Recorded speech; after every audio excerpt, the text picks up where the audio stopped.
Hola, buenas tardes a todos los compañeros y compañeras que nos encontramos participando en este Congreso Nodos, especialmente aquellos que vamos a encontrarnos en el apartado de periodismo y de comunicación. La ponencia que os quiero presentar se intitula La playa de la Antilla, Lepe Huelva, los medios de comunicación de los años 60, prensa y radio. Y ha sido elaborada por la profesora doctora doña Pastora Moreno Espinosa y por mí, Isabel María González Muñoz.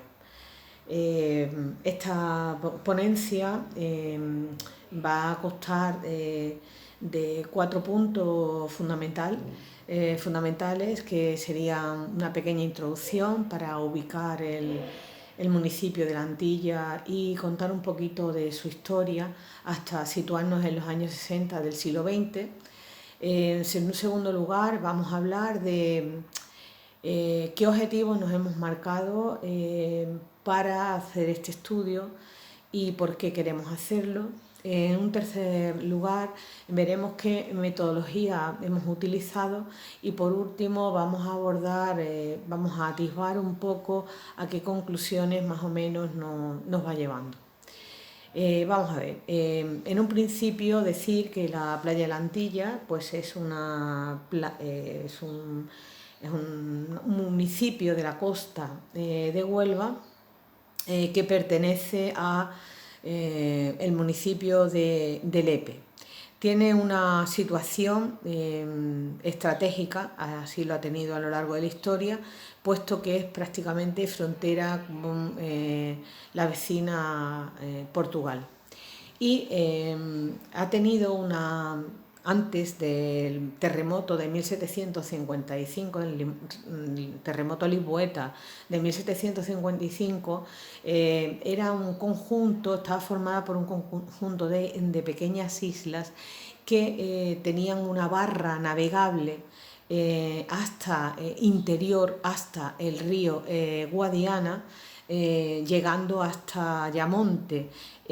Por lo tanto, estaba muy cercana a la costa, los barcos salían por el río Piedras y llegaban hasta Ayamonte sin tener peligro de que hubiera ataques de piratas, etc. A partir del terremoto lisboeta, evidentemente cambia su geografía y el mar se retira, por lo tanto se secan esas pequeñas islas, esa barra que llevaba natural interior hasta Ayamonte desaparece, dejando un terreno de marisma y aparece entonces lo que es la playa tal y como la conocemos hoy en día. Claro, pierde esa función de travesía marítima que tenía desde la época de los fenicios, pasando por los romanos, por supuesto, hasta llegar a incluso los reyes castellanos.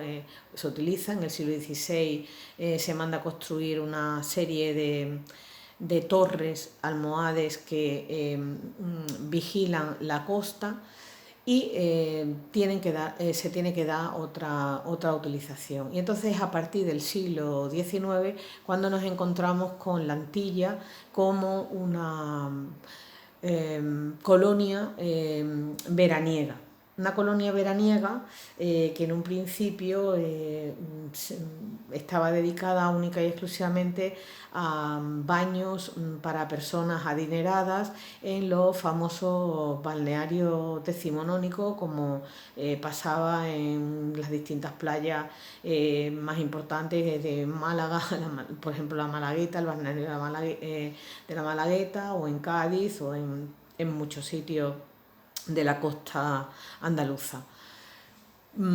Antes de la guerra civil se propone que hubiera allí una colonia veraniega, pero con chalés y con casitas para funcionarios y fue aprobada en época de la República, pero como devino la guerra civil, pues evidentemente aquello cambia.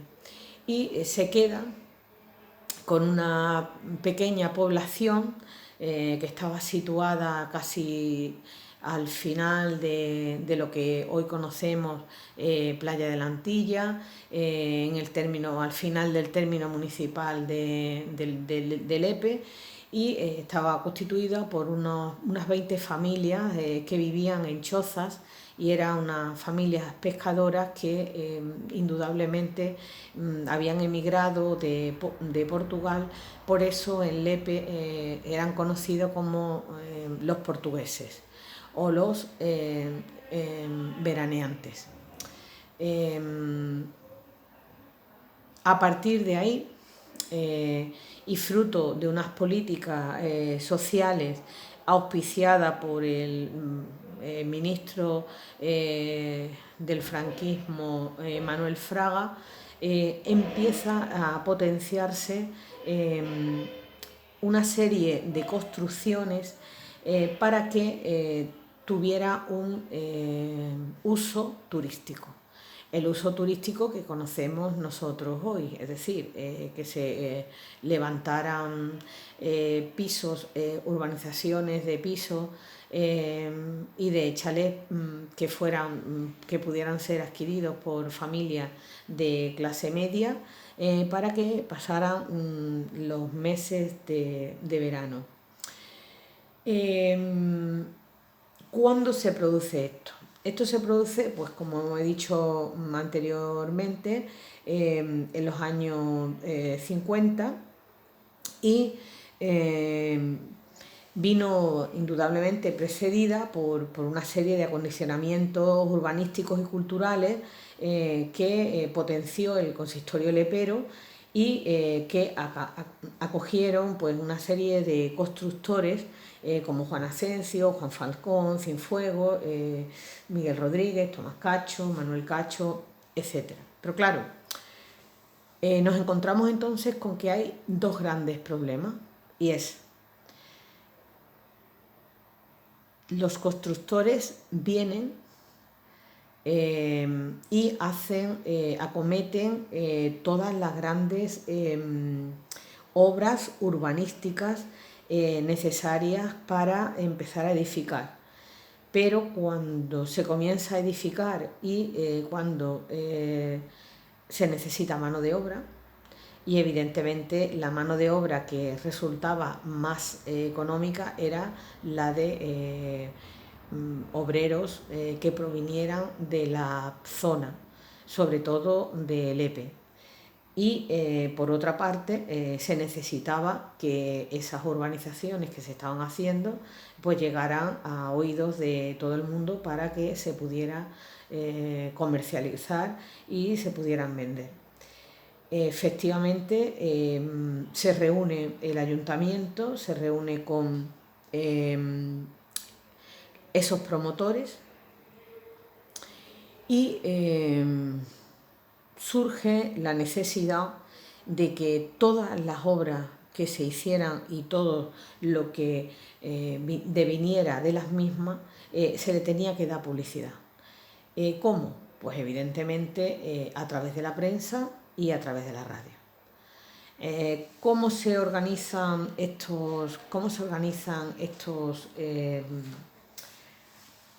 eventos? Pues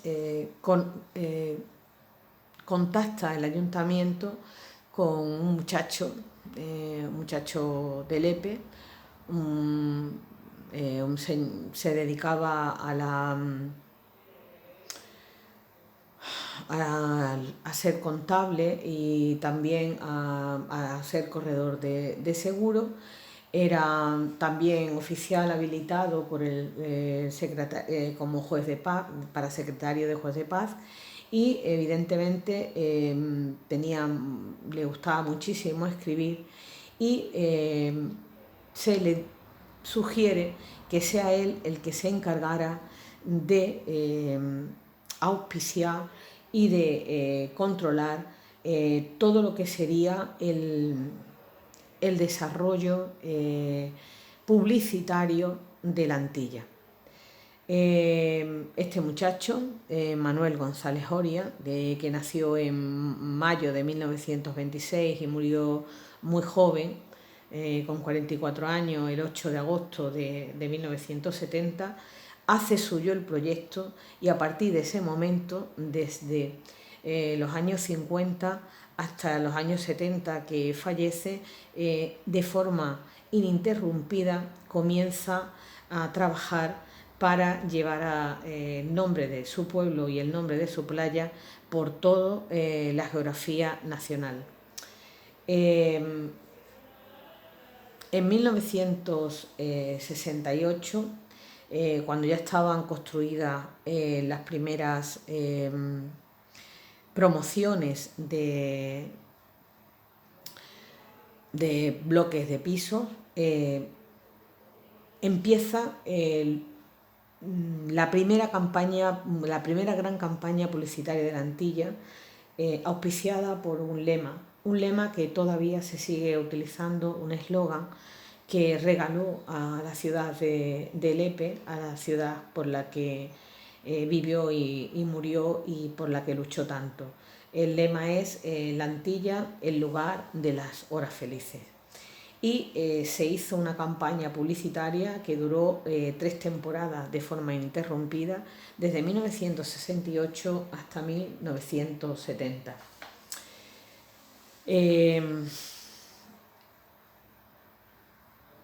El segundo objetivo que nos hemos propuesto es estudiar la Antilla en la prensa de la época. Para eso, indudablemente, tenemos que contar primero con un estudio indudable de qué tipo de prensa llegaba a Lepe en ese momento y cómo nos podíamos aprovechar de esa prensa. Me voy a poner delante de la cámara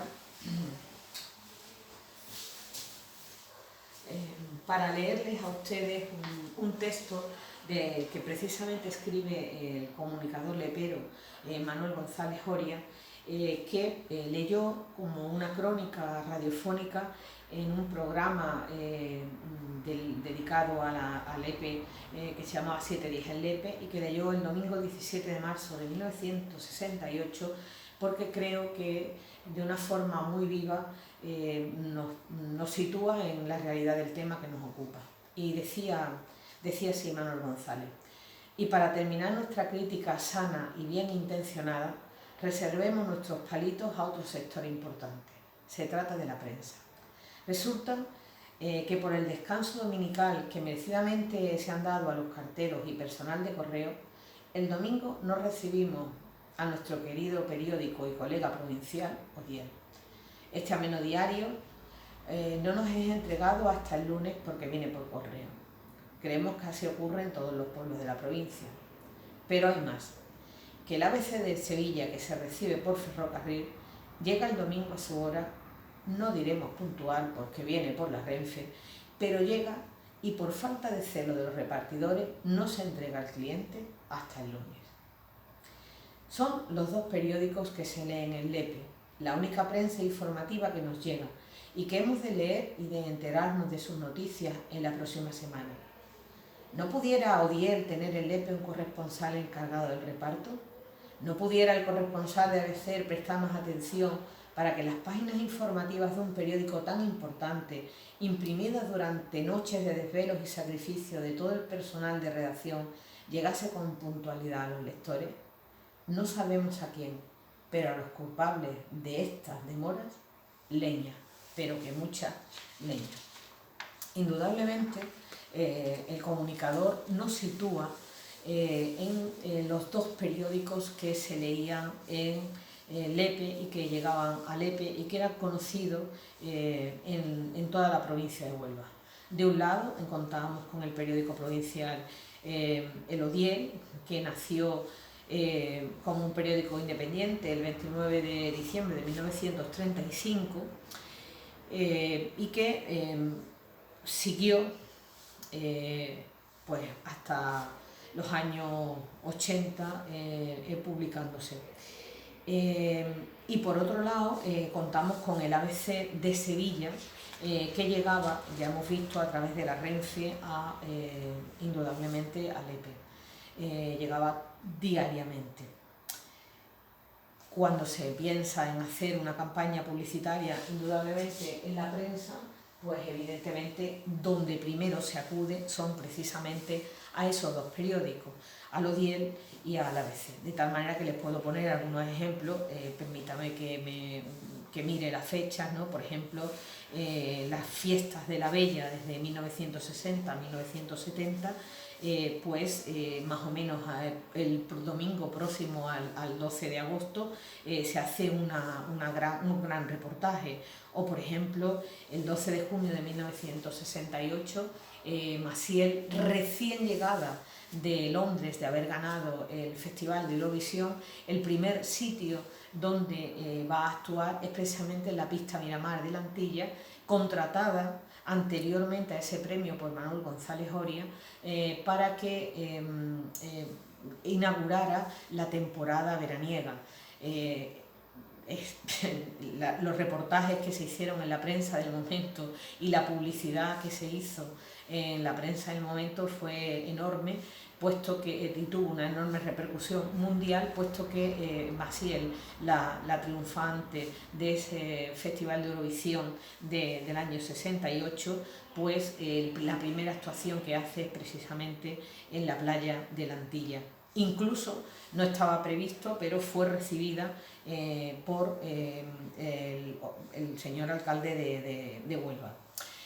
También tenemos, por ejemplo, como el 18 de julio del año 69 se inaugura, por ejemplo, y se le da bombo y platillo, la primera gran cafetería, la conocida como Cafetería Castilla, o por ejemplo, como el gobernador Gutiérrez Rubio, pues el 4 de mayo de 1969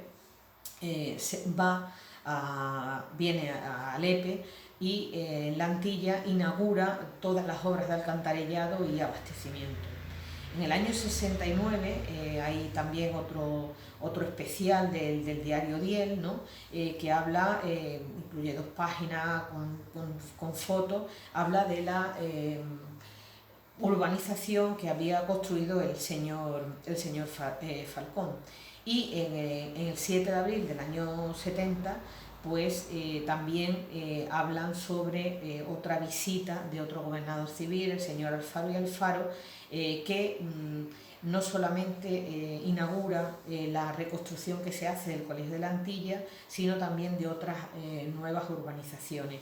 Y así podríamos enumerar pues muchísimas noticias que aparecen en el Odiel.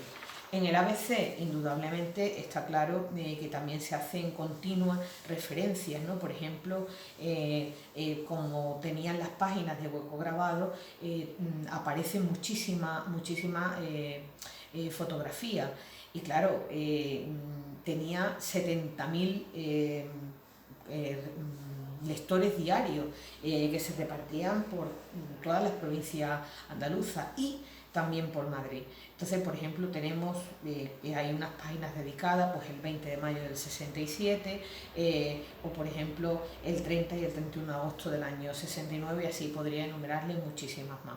Pero no solamente se contenta con eso, sino que el comunicador que ya hemos comentado, Manuel González Oria, se dedica a buscar revistas especializadas en las que también se hacen reportajes alusivos a la playa de la Antilla. Por ejemplo, puede ser la revista SP, la revista Autoclub, la Vivienda, Acción. Por ejemplo, la revista SP publica 2 páginas dedicada a Huelva en marzo de 1968, la revista Autoclub en mayo de 1968, en la que se presenta la urbanización Vera de Mar, que era muy importante porque, entre otras cosas, incluía ya en el año 68 un complejo deportivo, el primer gran complejo deportivo de la playa. Hay una crónica firmada por Manuel González Oria y con el título La Antilla, el lugar de las horas felices. Por ejemplo, en la revista La Vivienda, en junio del año 68, aparece una entrevista a don Juan Asensio como uno de los principales promotores, y hay 4 páginas a color fotografías de la actuación de Maciel en la playa lepera. Eso sería en cuanto a prensa. En fin, les he gozado unos cuantos periódicos que hay publicado, aunque tendríamos que seguir ahondando, y en el texto final de esta comunicación pues ya tendrán noticias. Pero por otro lado aparece el tema de la radio. La radio supuso para España, pero sobre todo para Huelva, una provincia perdida, que tenía unas malas comunicaciones impresionantes, que es enorme y que tenía unas zonas totalmente diferenciadas entre la costa y la sierra, en donde solamente teníamos noticias, o me cuentan los mayores que tenían noticias de la sierra gracias a esos hombres que iban desde la sierra hasta que venían del Andévalo con productos de la sierra hasta la costa, y se llevaban las sardinas arenque hasta la sierra, y ellos eran los únicos que traían información de lo que pasaba en nuestra sierra nubense. Sin embargo, la radio supuso indudablemente un antes y un después, unió a toda la provincia. La radio llega a Huelva en los años 50, con emisiones directas, bueno, indudablemente antes no estamos hablando del comienzo de la radio en Huelva, sino la radio comercial, indudablemente, y en esos momentos Manuel González Oria se hace corresponsal de las emisoras que había, y en un momento muy crucial para Lepe se hacen emisiones diarias y semanales que le habla a toda la provincia de Huelva de las excelencias de la costa y sobre todo de las excelencias de la Antilla. Y así encontramos, por ejemplo, programas como La Antilla Hora 20, que en su primera etapa fue desde 1964 hasta 1970, comenzaba la emisión el día 1 de julio y terminaba el 30 de septiembre, y duraba media hora, era desde las 8 de la tarde hasta las 8:30, y recibía una crónica puntual de Lepe y de la Antilla. Luego tenemos un programa señero dirigido por Manuel Peral Banda, jefe de publicidad y locutor, que abarcaba no solamente al municipio de Lepe, sino que abarcaba toda la zona de la costa, Cartaya, Isla Cristina, Ayamonte, La Redondela, Pozo del Camino. El corresponsal era Manuel González Oria también, y se daba cumplida cuenta de todas las novedades acaecidas durante la semana en este programa. El programa duraba 1 hora y se emitía todos los domingos de 12:30 a 1:30 de la tarde.